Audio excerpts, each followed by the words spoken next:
Pero bueno, al menos, bueno, en la práctica no es tanto problema como la teoría. La teoría tiene un horario rígido, ¿no es cierto? La práctica, ya les he dicho, es con cada jefe de prácticas, que ustedes se puedan poner de acuerdo y qué días. E incluso pueden hacerlo domingo, no es ningún problema.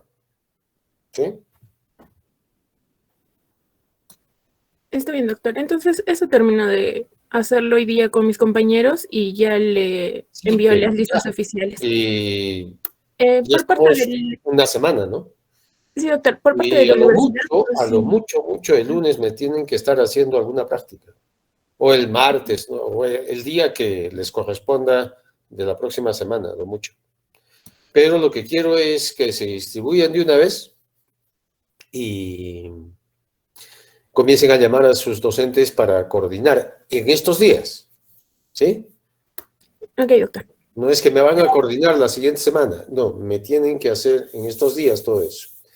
De tal manera que se reúne y dice, muy bien, ¿cuándo podemos hacer reunión? Y hacemos la reunión de coordinación.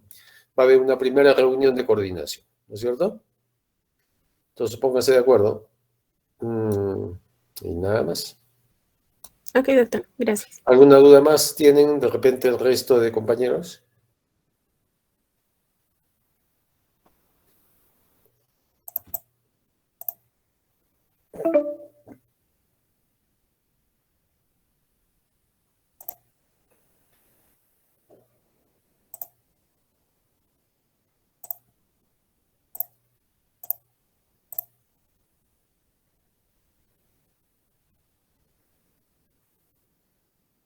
Bueno, si no hay ninguna duda, pregunta, vamos a empezar.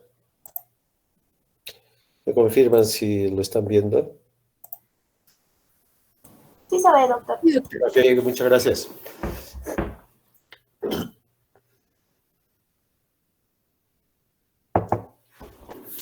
Muy bien.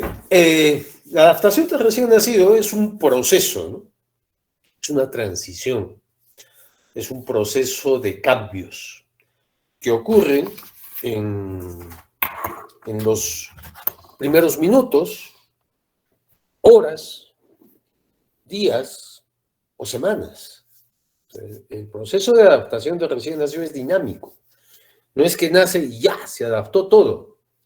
Es por partes y dependiendo de qué. Entonces, el objetivo de que ustedes sepan esto es que comprendan y diferencien las diferentes etapas de adaptación de recién nacido, ¿sí? Como les decía, es un periodo de transición, ¿no?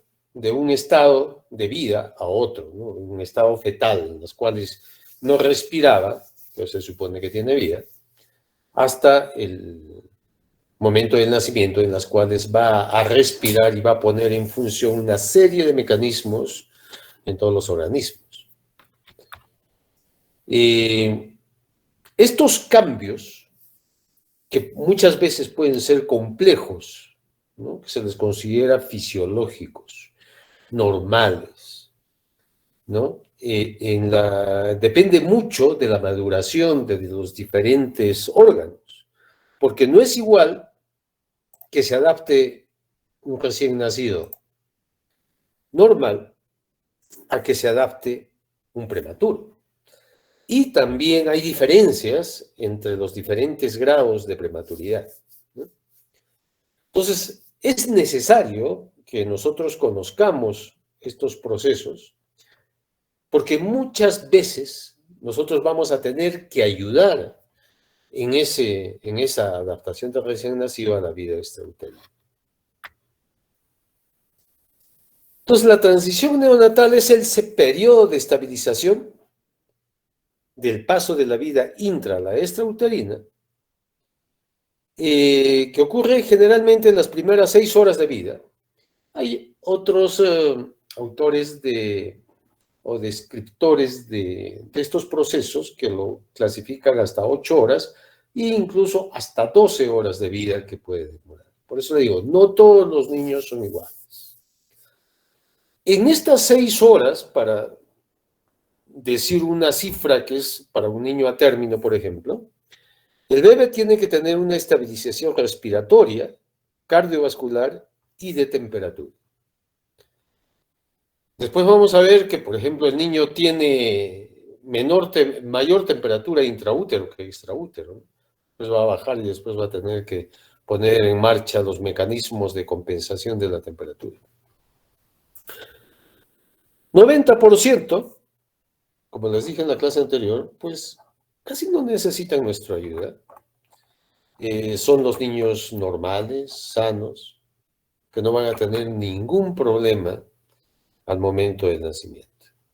Pero hay un 10% o hasta 15% en las cuales sí, ¿no?, tienen algún problema de dificultad respiratoria, de cianosis, de que no respiran, de que no regulan temperatura, de que no eliminan las secreciones, ¿no?, en las cuales nosotros tenemos que ayudarles en algo. ¿En qué procesos o qué factores van a intervenir? Hay una serie de condiciones maternas, placentarias, fetales, del medio ambiente, que van a intervenir en la adaptación para producir estos cambios de tipo fisiológico o metabólico, ¿no?, que pueden ocurrir durante el trabajo de parto o después del trabajo de parto.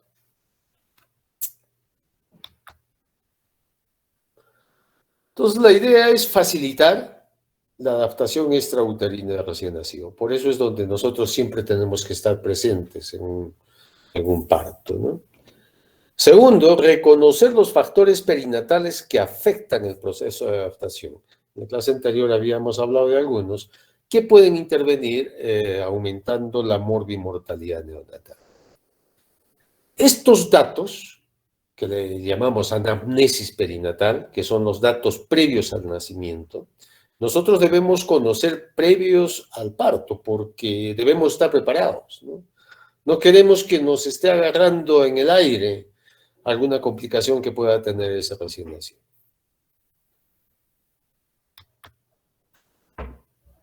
¿Qué adaptaciones debe afrontar el recién nacido? Cambios en el proceso de oxigenación. El pulmón del feto vendría a ser la placenta, porque ese es el órgano que hace el intercambio gaseoso, ¿no es cierto? Hay una membrana ahí, placentaria, en las cuales no es que la sangre de la mamá esté unida al del neonato o al del feto, sino que hay una membrana, ¿no?, en las cuales el feto le lleva, por ejemplo, el CO2 y recoge el oxígeno. Le lleva productos de desecho y recoge nutrientes. Entonces, la placenta viene a funcionar como su pulmón del bebé. Si hay patología a nivel placentario, sea por desprendimiento, calcificaciones, hemorragias, una serie de patologías placentarias, pues va a afectar la oxigenación del recién nacido.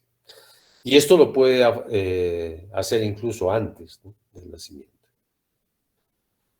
La circulación, igual. Hay una circulación fetal que es intraútero, en las cuales hay 3 shunts. Eso lo vamos a ver en un seminario que tenemos la próxima semana, ¿no? Esos shunts son a nivel de cordón umbilical, a nivel del tabique interauricular y a nivel del ductus arterioso que une la arteria pulmonar con la aorta. Entonces, estos shunts se tienen que cerrar al momento de nacer. También hay esos cambios. El bebé tiene que alimentarse. Antes era alimentado tal igual, como les dije, por la placenta. Y el bebé tiene que comenzar a alimentarse por vía oral, con la leche de la mamá, por una succión. Tiene que eliminar un meconio, ¿no?, una sustancia verduzca, oscura, que se deposita en los intestinos de los fetos. Y tiene que eliminar esto y después tiene que alimentarse. Entonces, todo este es el proceso de adaptación. Igual el riñón. El riñón pues no funcionaba antes de que el niño nazca, ¿no? Pero una vez de que se corte el cordón, ya no le va a pasar los productos de desecho hacia la mamá para que el riñón de la mamá lo elimine, sino que ese riñón del niño va a aumentar la filtración glomerular que no tenía antes de nacer y va a tener que filtrar y reabsorber lo que necesita y eliminar los productos de desecho. Igual el hígado, ¿no? Tiene que comenzar a funcionar. Por eso también el proceso de ictericia, que es ese color amarillento que tienen los recién nacidos, la mayoría de los recién nacidos, y que se considera normal, por eso se le llama ictericia fisiológica. Lógicamente que hay también ictericia patológica, es porque el hígado está comenzando a adaptarse, ¿no? A eliminar todos los productos de metabolismo de los glóbulos rojos, ¿no? Por medio de la bilirrubina. Entonces, es una adaptación de todos los órganos, sistemas y puesta en marcha de mecanismos metabólicos, circulatorios, respiratorios, que antes eran asumidos por la madre. Tiene un carácter dinámico en el tiempo, como les dije, no necesariamente tienen que ser al nacer. Ocurren minutos, horas o días o más. Y debemos considerar en recuperación hasta que culmine su segundo periodo de reactividad, que generalmente va entre las 6 a 8 horas. Muchos recién nacidos tienen una transición adecuada, fácil, ¿no? Otros, en cambio, tienen que tener un proceso más largo para superar estos problemas, complicaciones que pueden tener en este momento. Y es nuestro papel observar y tener todo preparado para poder atenderlos. La idea es saber qué es lo que tiene el niño, qué es lo que voy a hacer y cómo lo voy a hacer, ¿no? Esa es la idea. Entonces, según Arnold y Rudolph, el niño pasa por una etapa de adaptación durante las primeras 6 a 8 horas de vida, que se conoce como periodo transicional del recién nacido. Lo que observaron ellos en términos prácticos, desde que el niño nazca, ¿qué es lo que hace la mayoría? ¿Qué características tiene, por ejemplo, el niño en el primer periodo de reactividad, que es en las primeras 2 horas? Al inicio, por ejemplo, hay reacciones y respuestas que el recién nacido tiene. Hay apertura y cierre de fosas nasales, porque hay un esfuerzo. Sus primeras respiraciones están viniendo. Entonces hay un esfuerzo para respirar. Y puede haber aleteo nasal, gruñidos, como signos de dificultad respiratoria, pero que son transitorios, ¿no? Es un proceso de adaptación. Movimientos cefálicos de un lado al otro, ¿no?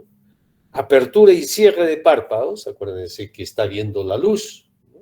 Antes, si bien es cierto, tiene una luminosidad transabdominal, no es lo mismo cuando el niño sale y comienza a ver la luz, por lo tanto tiene movimientos espasmódicos de los ojos, ¿no? Tiene sobresaltos espontáneos. Estos sobresaltos cambian a veces con la posición, pero ya las tiene intraútero, ¿no? Por eso muchas veces las mamás dicen, ay, que está pateando, ay, que se movió, a ver, tócalo y se mueve, ¿no?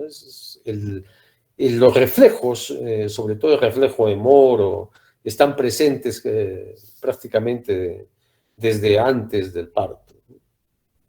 Y movimientos rápidos de piernas y brazos.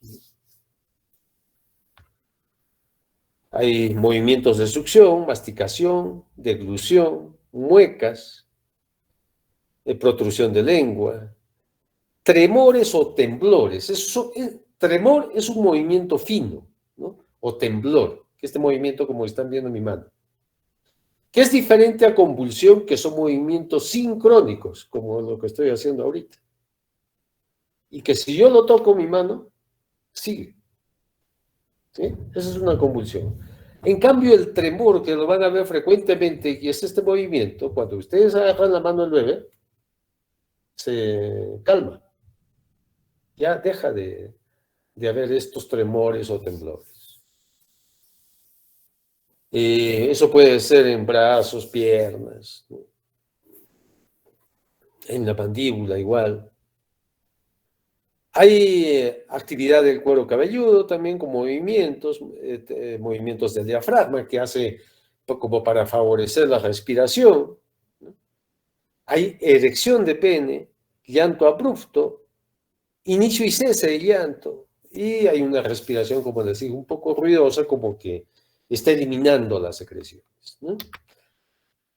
Se describen estos periodos transicionales: primer periodo de reactividad, deglución, disminución de actividad, latencia, sueño; segundo periodo de reactividad, reposo. Entonces, Rudolf describió todos estos procesos que posteriormente han sido resumidos en 3 periodos, que es lo que yo les voy a presentar.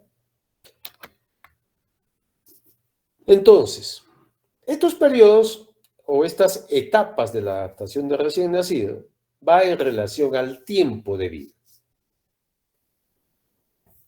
La primera etapa se denomina primer periodo de reactividad, y es primer periodo de reactividad porque el niño está muy activo, muy alerta, ¿no?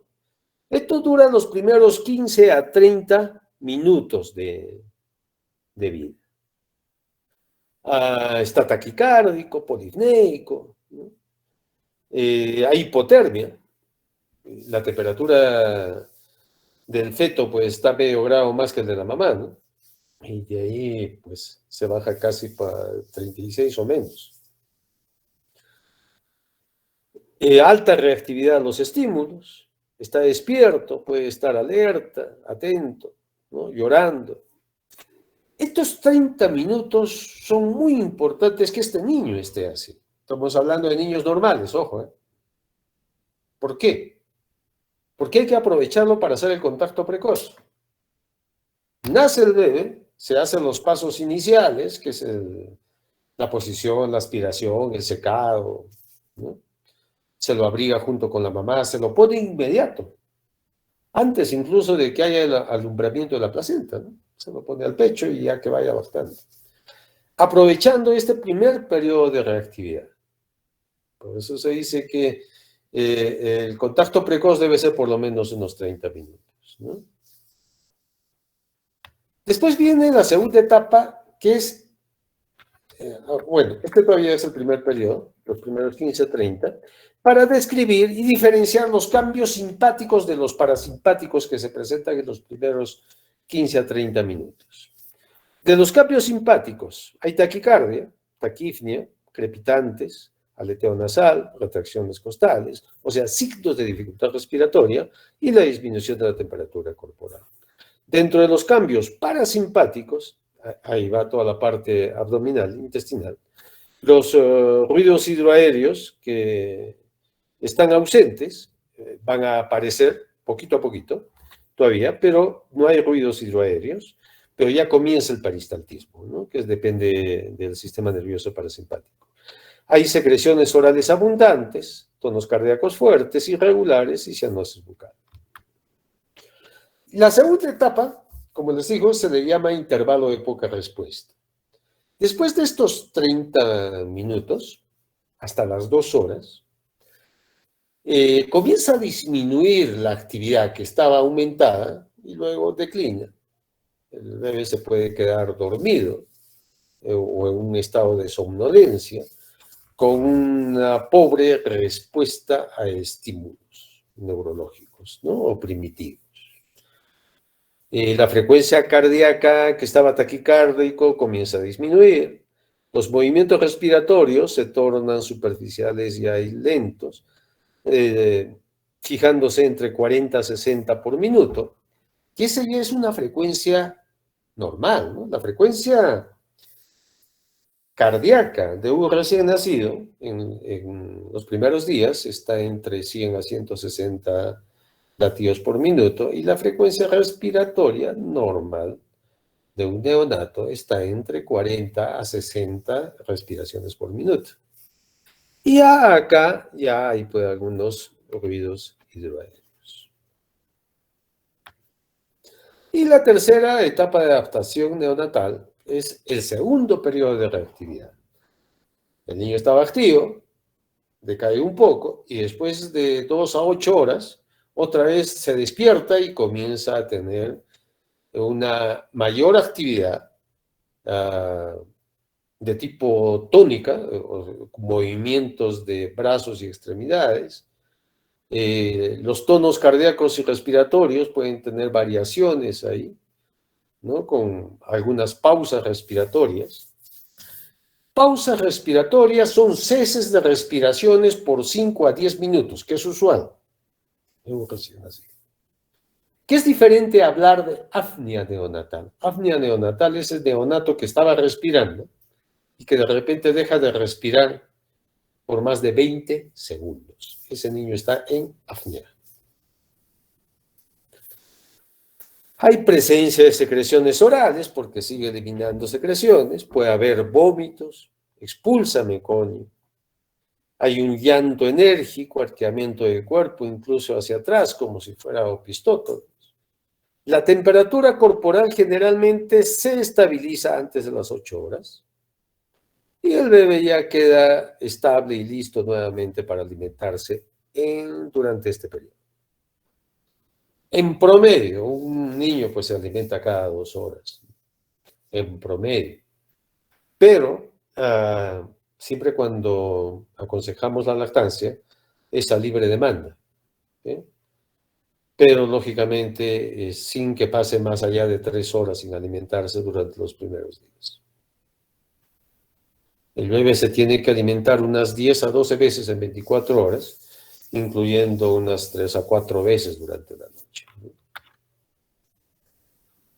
Factores que alteran la adaptación neonatal, y esto lo tenemos que ver en la anamnesis perinatal que nosotros tenemos que hacer: diabetes materna, hipertensión, hemorragia, infecciones, drogadicción, embarazos prematuros, malformaciones congénitas, que no haya control prenatal, madres menor de 16 o menor de 35 semanas. Antes la OMS ponía 19 años, ¿no?, como riesgo. Después lo bajó a menos de 16, o sea, 15 menos. Ahora, de todos estos, el mayor problema de una mamá es esto, ¿no? Hipertensión, diabetes. La hipertensión de lejos es la más frecuente. Estos producen una insuficiencia placentaria, o sea, son patologías maternas que van a alterar el funcionamiento placentario, de tal manera que esa placenta puede tener infartos, puede tener calcificaciones y no hace que pase bien los nutrientes y el oxígeno hacia el feto. Por lo tanto, puede existir una hipoxia crónica y menor desarrollo fetal, ¿no? Lo que ocurre con un retardo de crecimiento intrauterino, los RCIUs.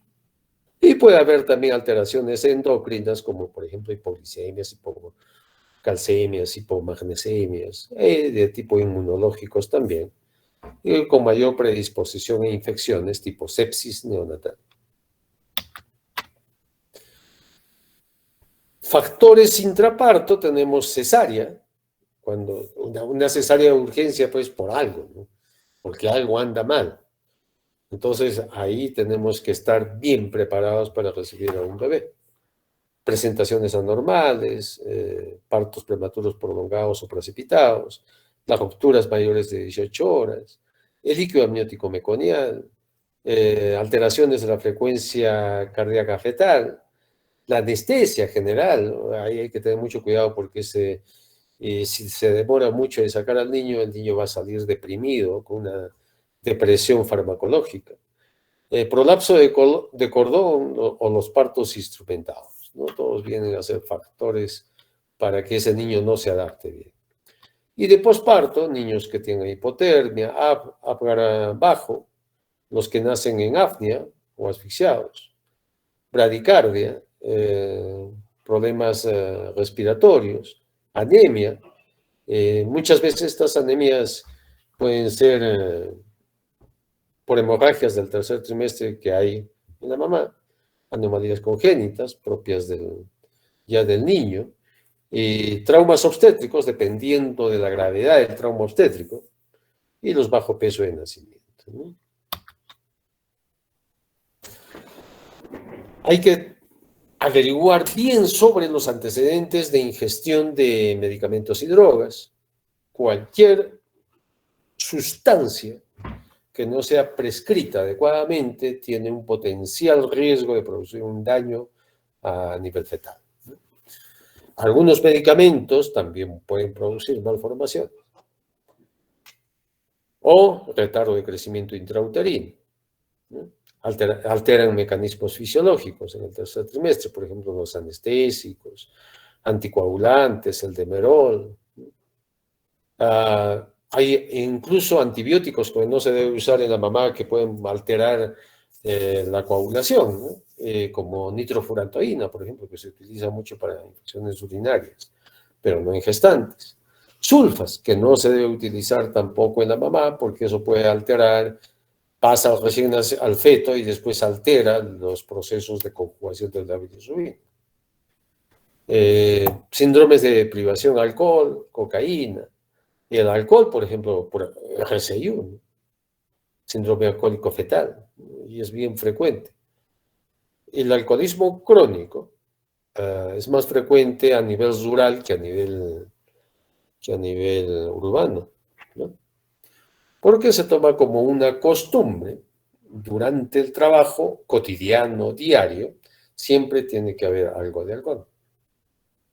Malformaciones y genopatías que se pueden producir como atresia esofágica, hernia diafragmática, hidrocele, meningocele, cardiopatías, ¿no? Por drogas generalmente, ¿no? Cocaína. E incluso hace unos años vi un niño deprimido con depresión hipotónico por marihuana, ¿no? La mamá no era solamente, lo que me dijo era, yo solamente soy consumidora de cannabis, ¿no? O sea, no consumo otro tipo de drogas, pero igual, un niño se comprometió. Muy bien, eso es en relación general en adaptación neonatal. Lo que vamos a pasar ahora es sobre termorregulación o la adaptación térmica del recién nacido. La próxima semana miraremos algo de cardiovascular y respiratorio, ¿no? Esta es una de las principales causas de morbilidad en el recién nacido. Entonces, la idea es tratar de prevenir, ¿no?, la hipotermia. Vamos a estudiar los factores que condicionan la pérdida de calor hacia el medio ambiente y también la producción de calor por parte del niño en el organismo. El feto, como ya les adelanté algo, vive medio grado más alto que la temperatura materna. Por ejemplo, si la mamá está a 36,5, el feto, su temperatura es 37. El sistema de autorregulación de temperatura, pues, no es requerido en la etapa intrauterina. Por lo tanto, una vez que nace, recién va a poner en marcha toda una serie de mecanismos para regular la temperatura. La habilidad para aumentar la tasa metabólica en respuesta al estrés del frío empieza alrededor de las 28 o 30 semanas. O sea, esos niños como que se defienden mejor. Pero antiguamente, sí, pues si nacía, estoy hablando de la época virreinal o antes, si nacía un niño muy prematurito, de muy bajo peso, estaban condenados prácticamente a morirse. Entonces, con todas las ayudas en las unidades de cuidados intensivos, se ha mejorado un poco esto, ¿no? El niño responde a la regulación de temperatura mediante la captación que tiene de la piel por termorreguladores, ¿no? Entonces, si capta una baja de temperatura, esto lo lleva al hipotálamo, ¿no? Y del hipotálamo hay un centro termorregulador y de ahí manda a la corteza cerebral para una serie de efectos, ¿no? Por ejemplo, dice hacia los músculos. ¿Qué es lo que hacen? ¿Qué hacen ustedes cuando tienen frío? Tiritan, ¿no es cierto? Comienzan contracciones.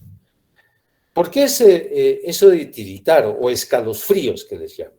Dice que tienen, uy, qué frío, ¿qué hace? Y comienzan a hacer esto. La contracción muscular hace que se produzca calor, ¿no? Entonces, contracciones de haces musculares, ¿no? Hay respuestas voluntarias e involuntarias en esto. Ese reflejo de escalofríos en respuesta al frío, ¿no? No está bien maduro en el recién nacido. Por lo tanto, ahí tenemos un problema. La otra es que tratemos de regular mediante las glándulas sudoríparas o mediante la vasoconstricción o vasodilatación, que es otro mecanismo compensatorio. ¿Qué hacemos cuando tenemos frío? La piel, ¿cómo se pone cuando tenemos frío? Pálida, ¿sí? Se pone pálida la piel. ¿Por qué? Por vasoconstricción. Es una respuesta ante el frío. Estamos pálidos, blancos ahí, porque hay una vasoconstricción periférica para conservar calor. Al revés, ¿qué pasa cuando estamos en un clima muy caluroso? ¿O qué pasa cuando nosotros hacemos ejercicio? ¿No? Cuando comenzamos a trotar, nos volvemos colorados, más bien, ¿no? Al revés, hay una vasodilatación. ¿Para qué esa vasodilatación? Para liberar calor o el exceso de calor. Entonces, otra adaptación que tenemos ahí, ¿no? La otra es con las glándulas sudoríparas. Sudamos, ¿cierto? Transpiramos. Si hay un exceso de calor, hay una transpiración. Por eso es cuando hay sudoración, significa que estoy liberando, es un mecanismo de liberar el exceso de calor que tengo. Pero acá también tengo un problema, igual que en los escalofríos. La sudoración no es un mecanismo que esté muy maduro en los recién nacidos. Recién está bien madurito después de los 4 meses de edad. Por lo tanto, si hay un exceso de calor o yo programé mal la incubadora y el niño está con temperaturas elevadas, no suda. El niño no tiene ese mecanismo de sudoración para compensar esto, ¿no? Suda un poco, sí, pero es limitado el proceso. Y el otro interviene también en el proceso de conservación de calor, las hipófisis, por lo tanto, la glándula tiroidea. Hay una liberación de la hormona tiroestimulante y de TSH, y por lo tanto, eso aumenta la actividad metabólica, al igual que las glándulas suprarrenales para la producción de catecolaminas, ¿no?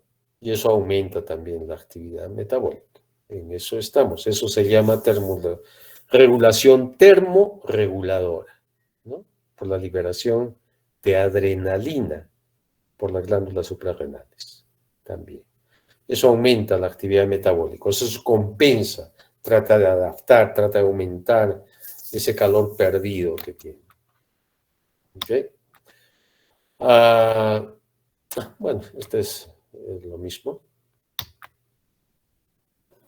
Entonces, nosotros en el hipotálamo tenemos el centro termorregulador, en la región anterior, preóptica. Y al haber una pérdida de calor, ¿no? para tratar de compensar eso, lo que hace es la liberación de adrenalina, ¿no? Mediante un impulso eferente hacia las glándulas suprarrenales. Como les dije, la sudoración está limitada, no es mucho, no es algo que trate de compensar el hipotálamo, pero sí el hecho de, puede haber un poco también de escalofríos, pero también está limitado. La mayor compensación se produce por el centro termorregulador mediante la liberación de adrenalina. Hay 4 mecanismos que me regulan la temperatura. Uno es conducción. Vamos a ponernos en el caso que nosotros estamos atendiendo a un niño.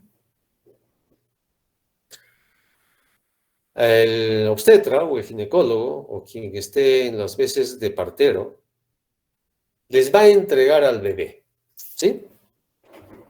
Y ustedes tienen que estar preparados. ¿En qué lo van a recibir? Siempre, para recibir a un niño, yo tengo que tener 2 campos secos y precalentados. 2. Cuando hablo de conducción, es que estoy en contacto. O sea, el bebé puede perder calor si la superficie en la cual yo lo pongo está fría. Por lo tanto, va a haber una transferencia de calor. Por lo tanto, para evitar esto, yo tengo que recibirlo en un campo seco, precalentado, que esté bien tibiecito ahí.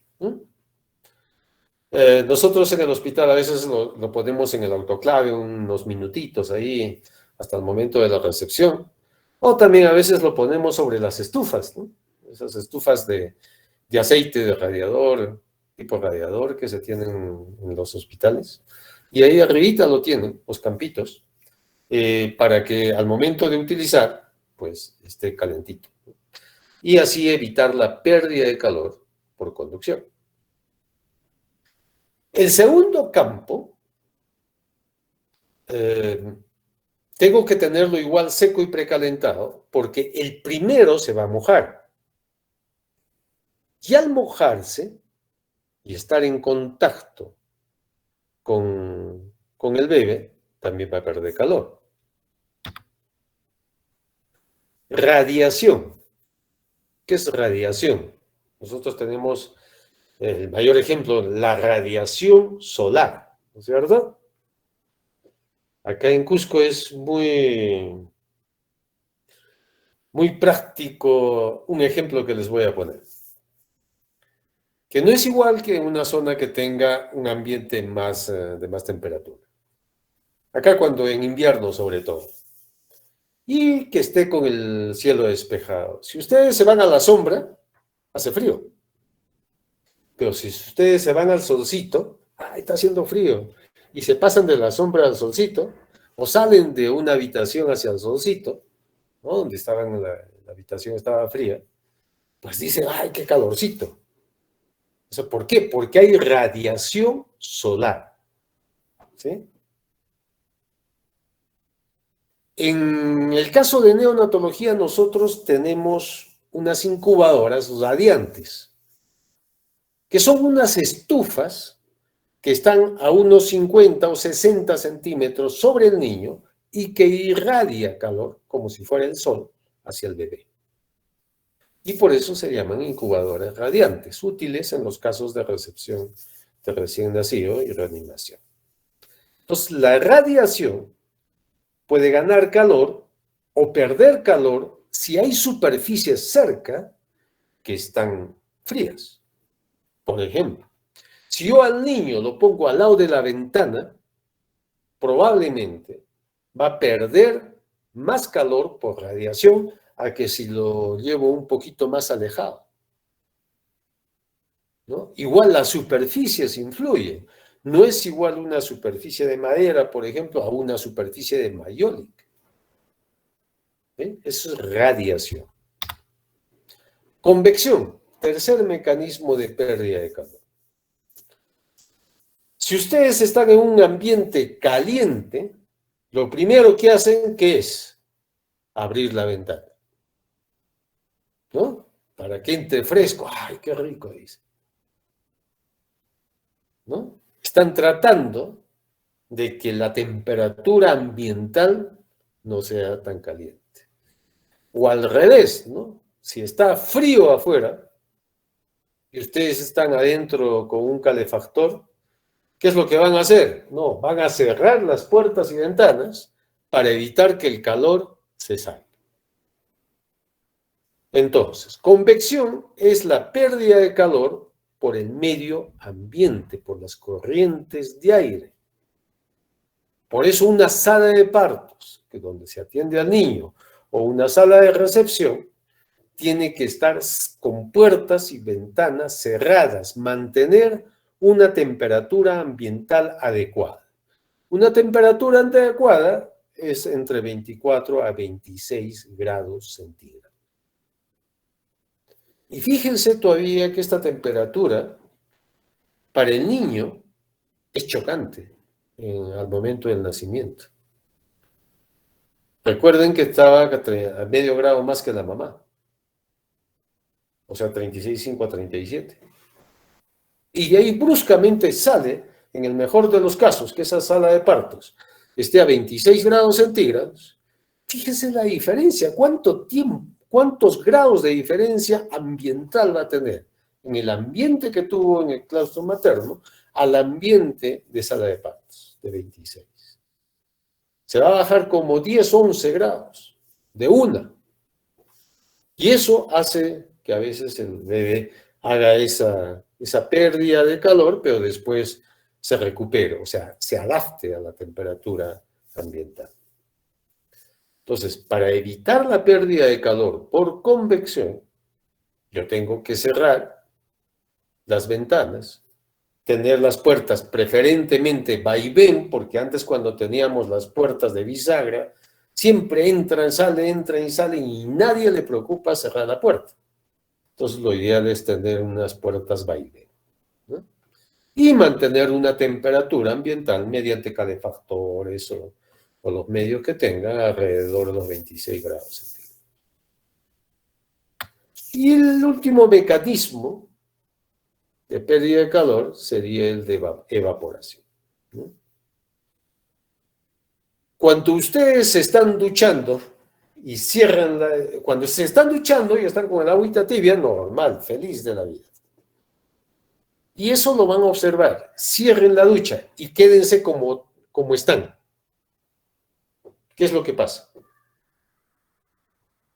Igualito le va a ocurrir al bebé. Hagan en el primer baño que tengan más tarde o mañana, hagan ese experimento. Están bien bañándose y de repente cierren la ducha ya para el final, pero quédense un ratito tal cual, así mojaditos. Y van a sentir un frío. Y ese frío se produce por la evaporación que está dándose en ese momento. Entonces, ¿qué hacen ustedes para no sentir más frío? Agarran la toalla, se fricciona rápidamente, se seca el cabello, todo, y como que baja esa sensación de frío. Igual es el recién nacido. El recién nacido nace mojado porque está lleno o dentro de un líquido, rodeado de líquido amniótico, ¿no? En las bolsas amnióticas. Entonces, nace el bebé y la misma sensación siente. Piénsenlo eso. La misma sensación. Por eso es donde ustedes tienen que estar con dos campos. Uno para secar rápidamente, pero me retiran ese paño húmedo y me ponen otro seco y precalentado. Y ahí con eso lo envuelvo. Y así entonces me van a evitar la pérdida de calor por evaporación. Es igual que hay la mala costumbre todavía de algunas mamás de utilizar alcohol para bajar la temperatura o timolina, ¿no es cierto? El alcohol no baja la temperatura. Los compresitas de alcohol o el hecho de ponerse alcohol, háganse ese experimento igual, échense alcohol, van a sentir ustedes una sensación de frío por la evaporación, nada más, pero no van a bajar la temperatura. Una fiebre, más bien hay que inducir a un baño tibio, ¿no? Porque el baño tibio, ¿qué va a hacer? Vaso, dilatación y liberación de calor. El mismo mecanismo tienen los AINES, ¿no? Los antipiréticos. Para la fiebre, paracetamol, acetaminofén, ibuprofeno, ¿no? Lo que producen es una vasodilatación a nivel periférico. Y ese es el mecanismo de liberación de calor de estos niños. Muy bien, entonces ya tenemos la conducción, para repasarlo nuevamente, si hay el colchón frío o la balanza donde lo pongan, todo tiene que ser tibiecito. La convección, si hay aire acondicionado, la sala está fría o hay corrientes de aire. La radiación, el estar cerca a superficies frías o poner las incubadoras cerca a la ventana donde a veces trabajan más y se enfrían. Evaporación, la aplicación de lociones o el hecho de que el niño nazca, por ejemplo, mojadito y yo no lo seque inmediatamente, ¿no? O que esté en contacto ahí con agua, ¿no? O algo, un trapo húmedo que sigue evaporando ahí. ¿Qué factores condicionan mayor pérdida de calor en el recién nacido? Tenemos la relación superficie corporal-volumen corporal o peso. El recién nacido tiene mayor superficie corporal en relación a su peso que un adulto, por ejemplo. Porque pesa por ahí 3.500, ¿no? Y tiene mayor superficie, 0.20, 0.22 más o menos de metros cuadrados. A nuestro peso, que es, por ejemplo, para 70 kilos, 1.7 metros cuadrados. O sea, el niño tiene mayor superficie corporal expuesta en relación a su peso. Y eso le hace perder más calor. El escaso aislamiento cutáneo, esto nos referimos a la piel. En este caso, mientras más prematuro, pues la piel es más delgada. Y a la cantidad de celular subcutáneo, ¿no? De la grasita subcutánea. Eso está en relación pues, a la edad gestacional, ¿no? El control vasomotor, el organismo pues, se aísla del frío externo mediante la vasoconstricción cutánea, ¿no? Es la termorregulación termorreguladora. La postura, acá también, ¿qué es lo que hacemos nosotros cuando tenemos frío? A todos los que duermen solos, ¿no es cierto? ¿Qué hacen? Se tienen que poner en posición fetal para tener menos superficie corporal expuesta y conservar calor. Adquieren esa posición fetal. El niño recién nacido tiene la propiedad de tener un tono muscular bastante desarrollado, por lo tanto, adopta una posición fetal. Pero ¿qué pasa con el prematuro? El prematuro, pues, mientras más prematuro, el grado de flexión de extremidades al tronco es menor, entonces tiene mayor pérdida de calor. A veces en prematuritos, para favorecer esta pérdida de calor por la posición, les hacemos este nidito. Tratamos de que se acurruque. Tratamos de que siga creyendo que está en el útero materno, ¿no? Disminuye la pérdida de calor y también se mueve menos y descansa mejor, ¿no? A que esté en estas posiciones extendidas.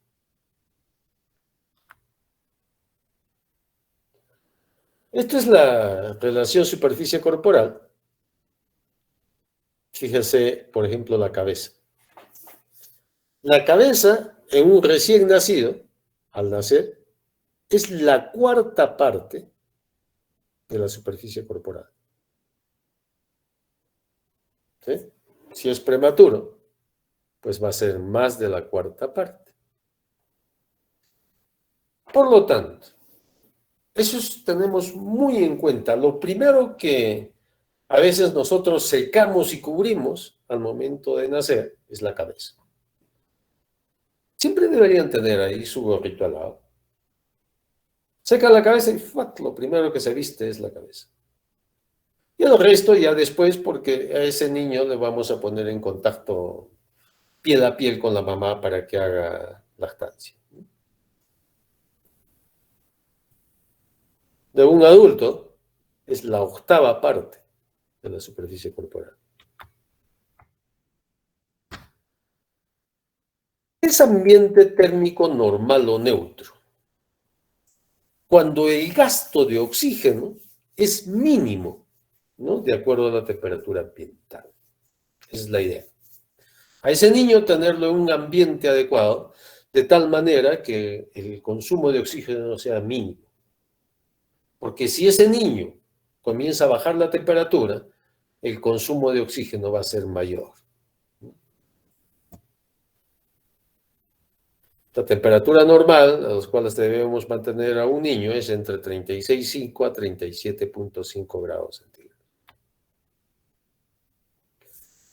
Entonces tenemos la termogénesis no termorreguladora, que es el resultado del metabolismo basal por la actividad, ¿no? La acción de los alimentos.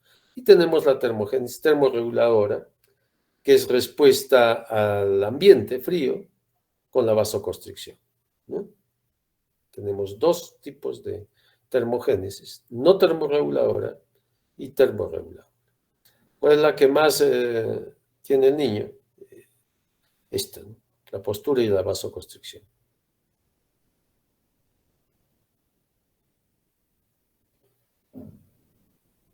Como les dije antes, el recién nacido no tiene recurso de escalofríos o está muy inmaduro y ya está más madurito cuando tenga unos 4 meses de vida. Y el otro es la termogénesis química. Se refiere a la grasa parda.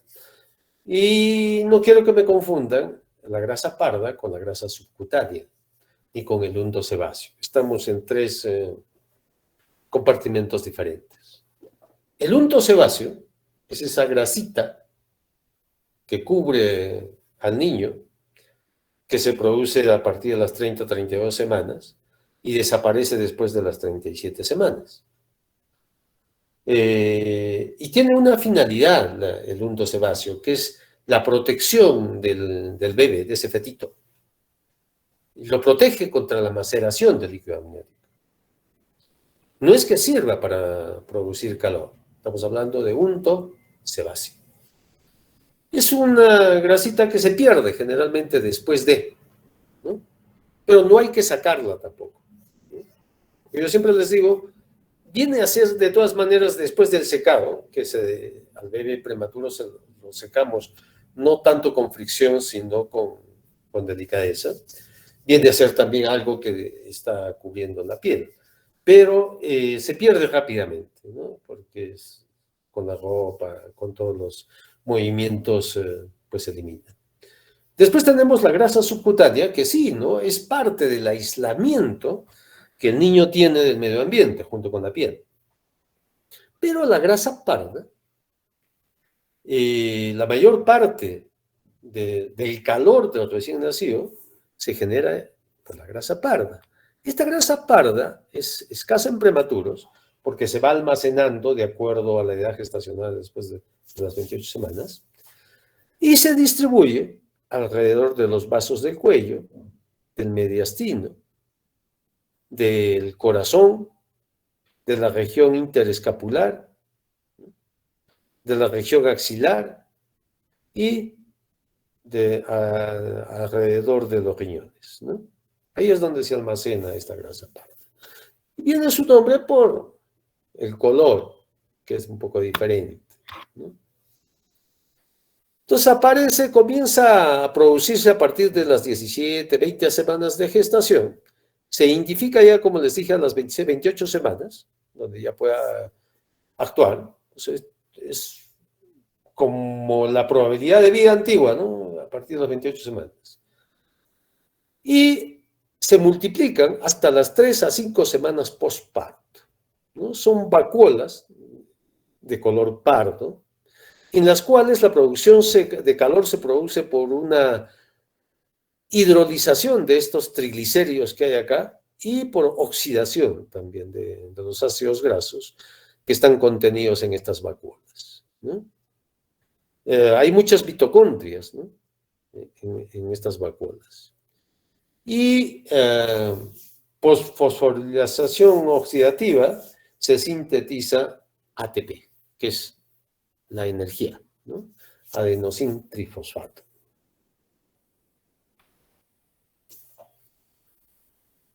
Las alteraciones de la regulación térmica dan lugar a una hipotermia o a una hipertermia. ¿Sí? Hipertermia leve, de acuerdo, les dije que es hasta 36,5, lo normal para arriba. Por lo tanto, para hablar de hipotermia leve, estamos hablando de una temperatura entre 36 a 36,4 de temperatura corporal. Si es moderada, de 32 a 35,9, y si es grave, menor de 32 grados centígrados. Hay una diferencia entre temperatura corporal y temperatura de piel, que generalmente está en 0,5 grados centígrados, ¿no? La temperatura de piel en los recién nacidos lo medimos mediante un sensor que tienen las incubadoras o las cerradas o las radiantes, que se pone a un costado del abdomen, ¿no? O en el caso de que no sea radiante, de que sea de convección, las cerradas, se pone entre el apéndice sifoides y el ombligo. Al centro se pone ese sensor. Entonces la incubadora, si esa temperatura, por ejemplo, baja de 36 grados, ¿no? Que es lo que se maneja en piel, la incubadora comienza a calentar. Y si se aumenta mucho más allá de 37, que significaría 37,5 en la central, también se para, ¿no? Es como un termostato, un incubador. Entonces ahí tiene las temperaturas corporales para definir hipotermia leve, moderada y grave. Y también en relación a temperatura de piel, teniendo en cuenta que la diferencia entre temperatura corporal o central versus temperatura de piel es 0,5 grados centígrados. La temperatura corporal ustedes la pueden medir mediante un sensor al esófago o mediante un sensor rectal, ¿no es cierto? Esa sería la temperatura corporal. Y temperatura de piel es la temperatura que ponemos a nivel de piel en el abdomen mediante el sensor del incubador. ¿Qué factores de riesgos pueden alterar la termorregulación? Lógicamente, prematuros, bajo peso, RCIUs, niños asfixiados, sepsis, niños con patologías en general como síndrome de distrés respiratorio, malformaciones congénitas. Ver el ambiente, si no hay control de temperatura ambiental mediante un calefactor, mediante una incubadora, ¿no? Para mejorar esto. O también que se pueda sobrecalentar, ¿no? A veces hay incubadoras que ya por su uso pues no regulan bien la temperatura y más sobrecalientan. Y si no tiene el sensor para regular la temperatura, peor, porque ustedes le pueden poner ahí 34 grados y eso es demasiado para ese niño. Por eso es mejor utilizar los sensores de temperatura. Los prematuros están predispuestos a sufrir de hipotermia porque tienen menor grasa subcutánea, o sea, aislamiento, la piel también es mucho más delgada, mayor relación superficie corporal en relación al peso, menores depósitos de glucógeno, menores depósitos de grasa parda, hipotonía, y esto va por la incapacidad de acurrucarse, por la disminución de desarrollo del tono muscular.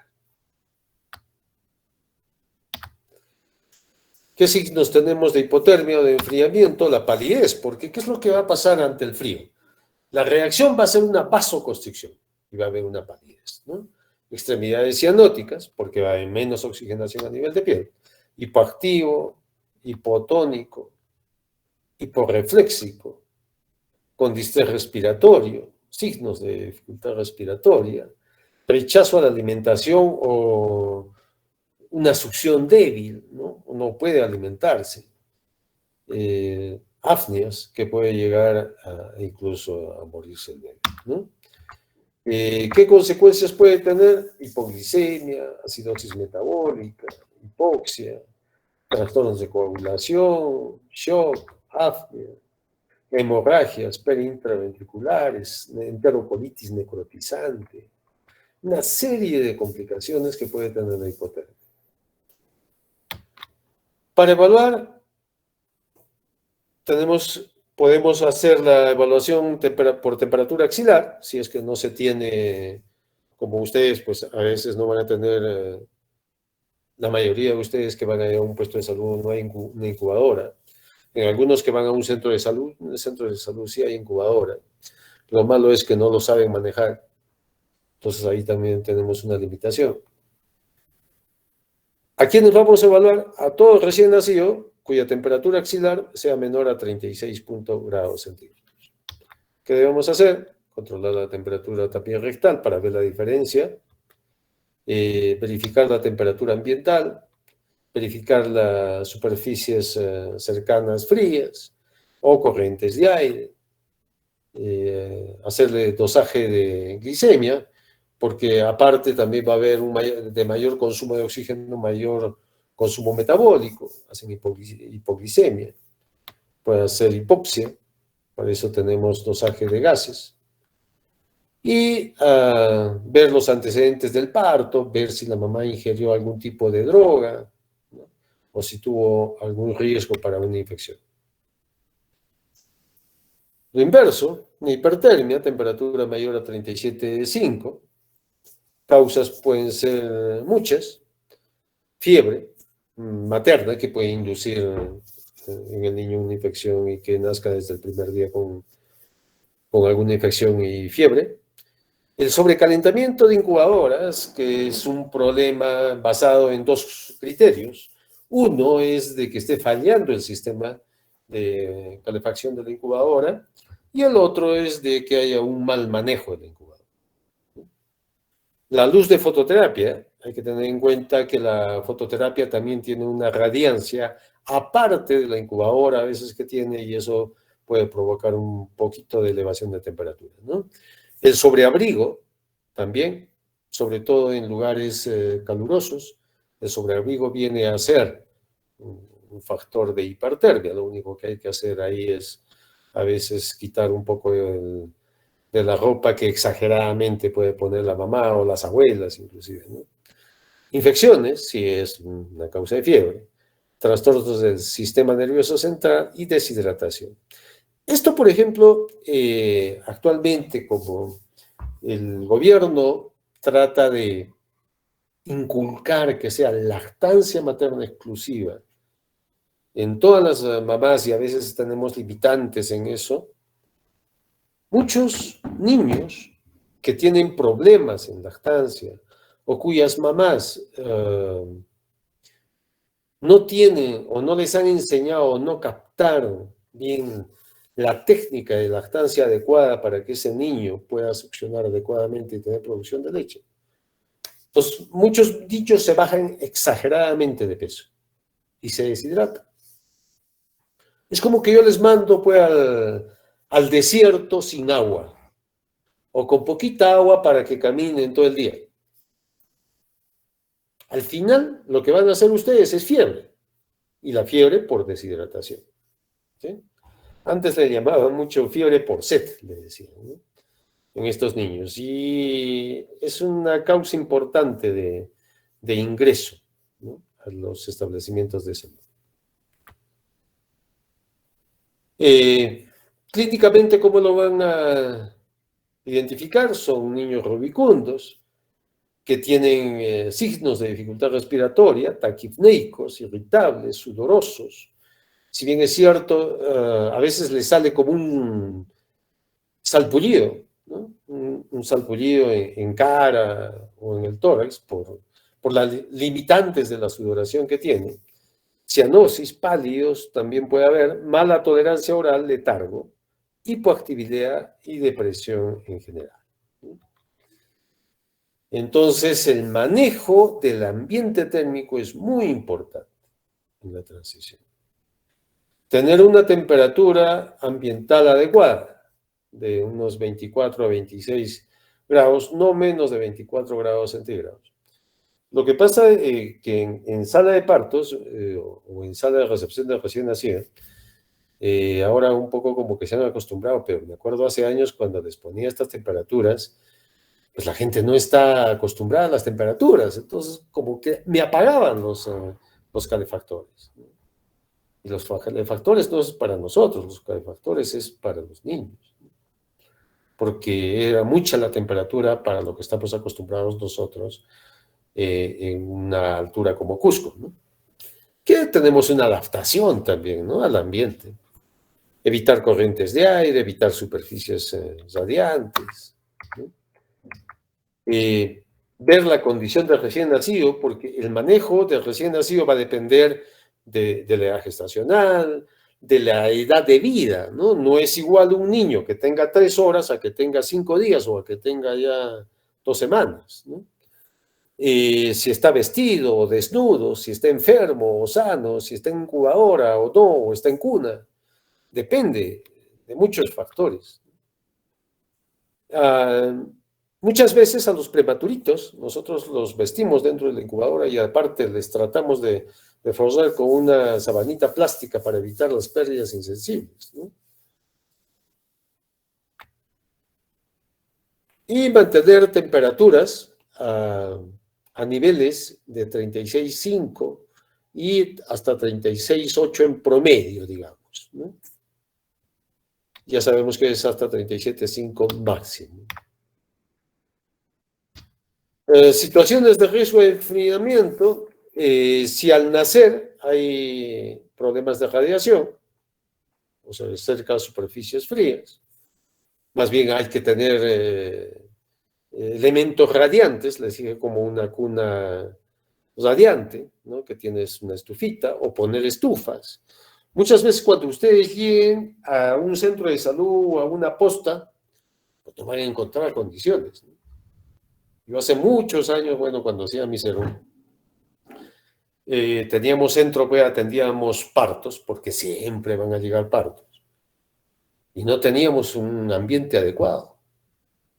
Lo que hacíamos era con unas cocinillas que antiguamente había, que siempre tenía el personal de enfermería, donde hervía su agua, que eran unas cocinillas así, de cerámica con unos alambritos en espiral, ¿no?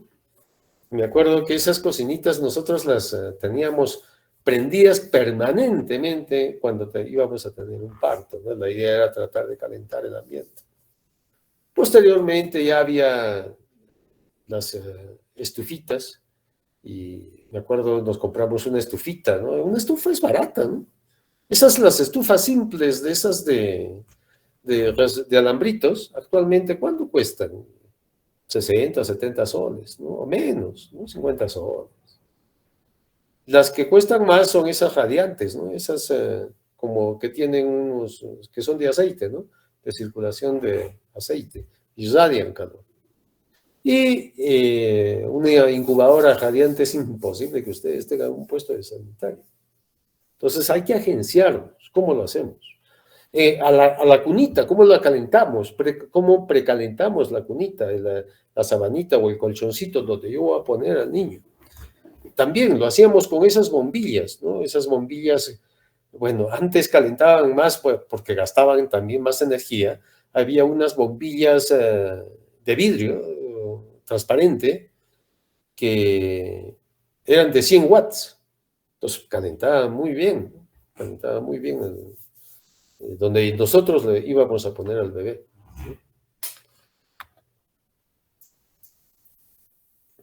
Para prematuros menores de 2000 gramos, lo ideal es tener una temperatura ambiental mayor a 33 grados centígrados.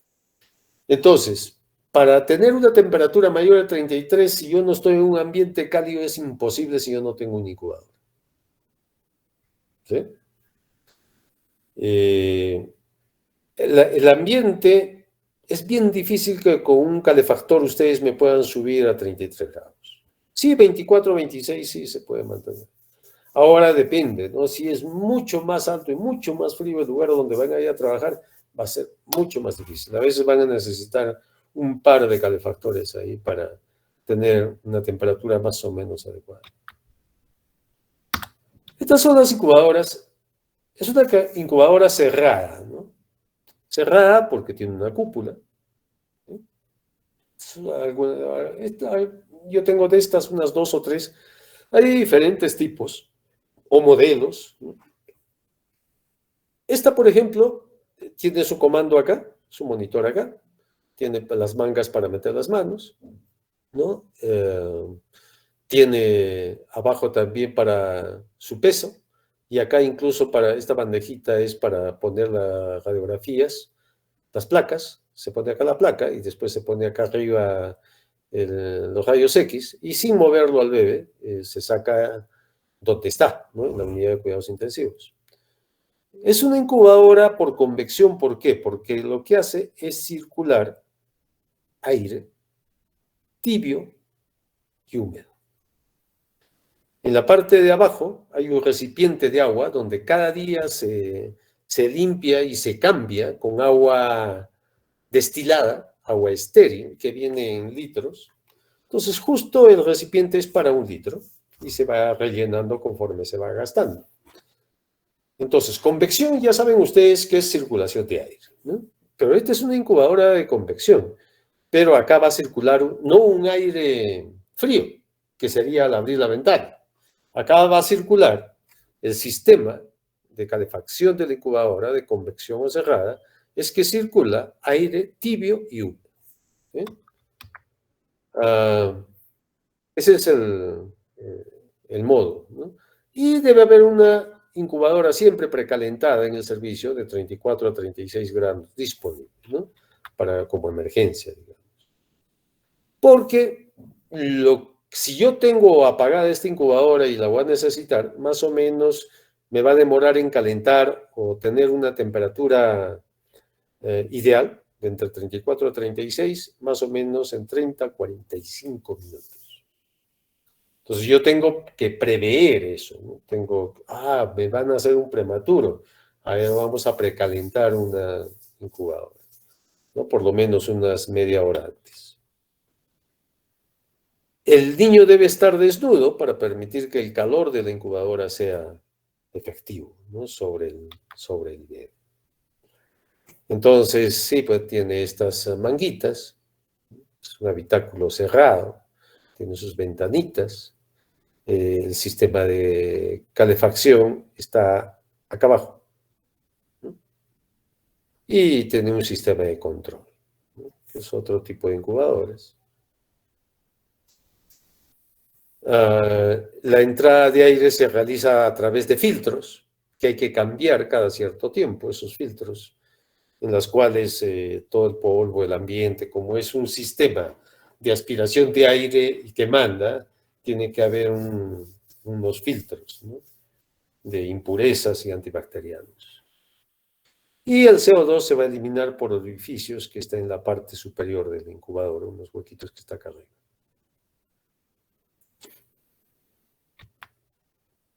Esta es la cuna radiante, ¿no? Es diferente, como ven, a la incubadora de convección, que es cerrada. La radiante es como una cuna, que acá tiene unos soportes, como unos balconcitos acá, para que el bebé no se caiga. Lo bajamos cuando vamos a intervenir varias personas, esa es una ventaja, por ejemplo, para sala de partos, ¿no? O para recepción del recién nacido, o para atender a un recién nacido, incluso en cuidados intensivos. ¿Por qué? Porque no es como en este, limitado un poco, ¿no? Acá puede haber una persona acá, otra persona al otro lado, uno está ventilando, el otro está cateterizando y el otro por ahí está haciendo masaje cardíaco. Entonces podemos estar 3 personas alrededor del niño. Por eso es donde más se utiliza en unidades de cuidados intensivos o en la recepción de recién nacido en sala de partos para hacer la atención y reanimación del recién nacido. Es una gran ventaja, la accesibilidad, ¿no?, que tenemos. Permite pues toda una serie de procedimientos, desde unas exsanguíneas transfusiones, intubaciones, punciones. El problema es que la estufa acá está acá arriba. Y esto no es cerrado. Por lo tanto, a diferencia de la convección que te da un aire tibio y precalentado, pues, y húmedo, acá pues es seco. ¿Por qué? Porque no hay un recipiente de agua acá. Entonces solamente es un calor seco. Y por lo tanto, las pérdidas insensibles pueden ser mayores cuando un niño está mucho tiempo o se utiliza esto en cuidados intensivos. Ahí es útil la bolsa plástica. Ponerlo al niño dentro de una bolsa plástica de tal manera de disminuir las pérdidas insensibles. Y este es, por último, es la incubadora de transporte. Entonces, para evitar igual, ¿qué hacemos o qué van a hacer ustedes para mantener una termorregulación cuando me refieran un niño de su puesto de salud al hospital? Algunos centros pueden tener estos incubadoras porque es justo para eso, para transportar. Tiene rueditas. Este sistema es como el de las camillas que utilizan para subir a las ambulancias. Se plega, ¿no? Se hace chiquito, de tal manera que se puede subir fácilmente a la ambulancia, ¿no? ¿Qué otra cosa tiene? Sus oxígenos. La mayoría vienen con 2 balones de oxígeno para el trayecto, ¿no? Si se fijan, es una incubadora muy simple, pero también hay otras que son complejas, que vienen con ventilador, que vienen con monitor, ¿no? Y incluso el niño ya viene ventilado y monitoreado su saturación, frecuencia cardíaca, respiración, presión arterial. Bueno, pero que yo sepa, no tenemos ese tipo de incubadora de transporte. Estas son las más usadas, las más comunes, las que pueden encontrar ustedes en el centro de salud. Lo ideal es tratar de traerlo al niño en estos, ¿no? Porque esto viene con una batería que está acá abajo. Esa batería tiene una duración entre 2 horas a 4 horas. El problema está en que si dura más y está más lejos. Esa batería también tiene un conector que se puede enchufar hacia el encendedor del vehículo, de la ambulancia. Y ahí puede seguir manteniendo una energía, ¿no? También no tiene recipiente de humedad. Lo único que tiene esta incubadora, pues, es una esponja que se humedece y da cierta humedad, pero no tanto. Y ya para su venoclisis, su parante ahí, y tiene un foquito acá, ¿no?, para verlo al bebé. Entonces, esta es una incubadora de transporte. Entonces, tenemos 3 tipos de incubadoras: incubadora de convección o cerrada, incubadora radiante y abierta, e incubadora de transporte. Los 3 tipos. Hay otro tipo de incubadoras que son duales. No sé si es como esta. Esta. ¿Qué significa dual? que esta que es cerrada, yo la puedo transformar en radiante. Toda esta parte de acá, todo este cuadradito, se saca. Y en algunos casos se eleva hacia arriba y se transforma en radiante porque acá atrás ven, ¿sí? Este es el sistema radiante. Esta es la estufita que está acá, esta es la clásica incubadora radiante, pero esta es una incubadora dual. Dual significa que es cerrada, pero que esto se eleva y funciona esto para darle calor radiante al bebé. Y podemos hacer también procedimientos. Estas son las mejores para unidad de cuidados intensivos. En nuestro servicio, esta tenemos una sola, demasiado cara. Para que se den cuenta, esta debe costar algo de $60,000. Yo no sé por qué cuestan tanto. Cuestan más caro que un Mercedes, creo, ¿no? Que un auto Mercedes. Pero son bien, bien caras.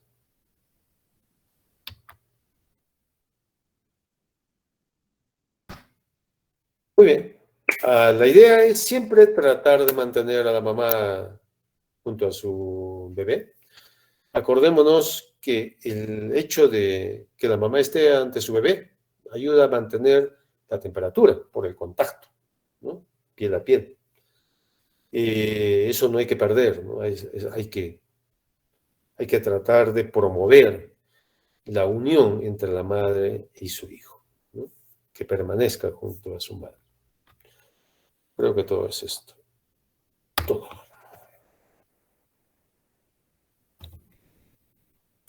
Si hay alguna pregunta, alguna duda, preguntas, chicos.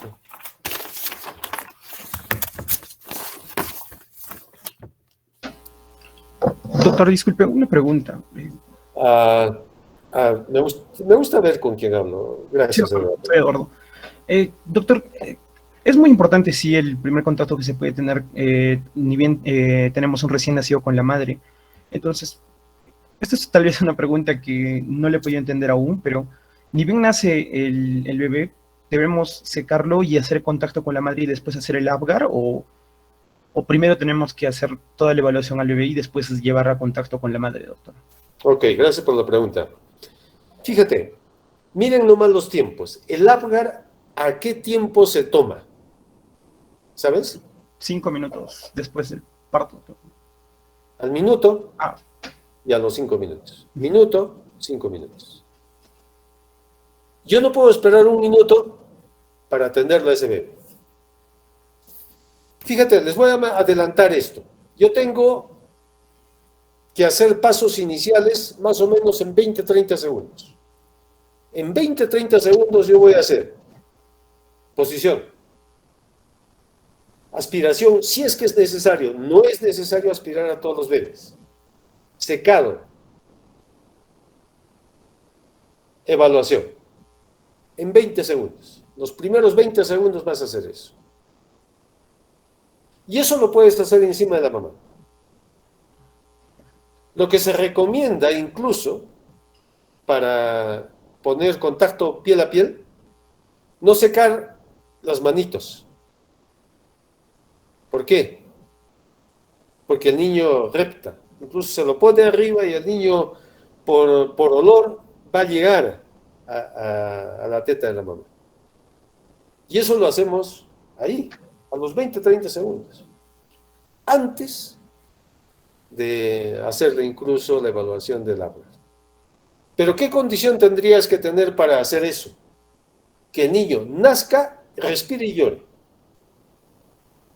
E incluso sin evaluar frecuencia cardíaca, porque si ustedes ven a un niño, nace, inmediatamente, ¡guau!, llora, que está con buen tono, o sea, está con los movimientos que hemos visto, ¿no? Que los primeros minutos va a estar así, con los movimientos de pies y manos.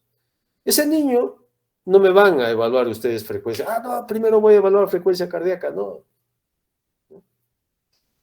Si el niño no respira, ustedes me van inmediatamente hacer ventilación, incluso antes de controlar frecuencia cardíaca. Nace un bebé, no respira. Me hacen los pasos iniciales, lo secan, lo estimulan porque el secado viene a ser un estímulo. Muchos niños que no respiran al nacer, ustedes lo reciben inmediatamente, lo secan y ¡guau! El niño comienza a respirar. Todo eso lo vamos a hacer con simuladores. La ventaja de ustedes es de que ya nos vamos a reunir, ¿no es cierto? Al menos yo me voy a reunir con mi grupo, con pequeños grupos, lógicamente, y ahí vamos a practicar eso, todos los momentos. Es diferente que ustedes lo escuchen, es diferente a que ustedes lo vean, y es diferente a que ustedes lo hagan. Entonces se van a dar cuenta ahí las diferencias. Pero no es necesario que tengas el APGAR primero, no. 20, 30 minutos, pasos iniciales sobre la mamá y que lacte, ese es en el 90% de niños. ¿Qué pasa con el 10%? Con esos niños que van a nacer y no respiran. Esos niños van a tener que tener un diferente tratamiento, ¿no? Si el niño no respira, pues no lo vas a poner al pecho de la mamá ahí, ¿no? No, tú igual, haces los pasos iniciales. Si el estímulo del secado no hace que respire, tú le vas a tener que hacer un estímulo adicional, o si no, de frente empezar con ventilación a presión positiva. Inmediato. Antes del minuto. Cuando ustedes reanimen a un niño, antes del minuto, ustedes ya están ventilando a ese bebé. No tienen que esperar el APGAR para ventilar. ¿Ok? Gracias, doctor. Listo. Para ti, Eduardo. ¿Alguna pregunta más?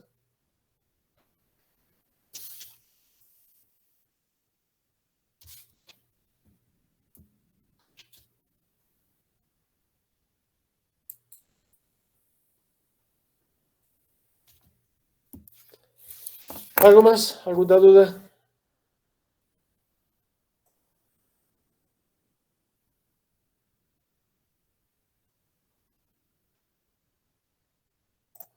Muy bien, si no hay nada más, chicos, a ver si mi grupo, si ya se organizan entre hoy y mañana, me comunican y a eso nos reunimos para ponernos de acuerdo, al menos coordinemos cómo lo vamos a hacer y ya tenemos que hacer prácticas.